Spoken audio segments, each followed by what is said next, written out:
Żewġ tirġiel ta' 67 u 74 sena huma l-aħħar vittmi tal-COVID-19 bl-ammont ta' persuni li tilfu ħajjithom kaġun ta' dan il-virus tela għal 452.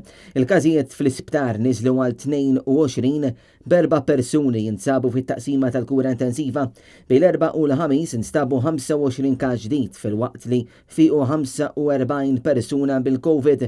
Il-każijiet attivi issa niżlu għal 696.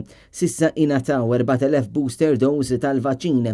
Il-Ministeru għadu mhux jagħti dettalji dwar dawk rikoverati fl-isptar bħal pereżempju l-etajiet jekk humiex imlaqma jew le, jekk kienux trasmissjonijiet lokali jew kawża ta' vjaġġar jew kuntatt ma' persuni ġejjin minn pajjiżi oħra.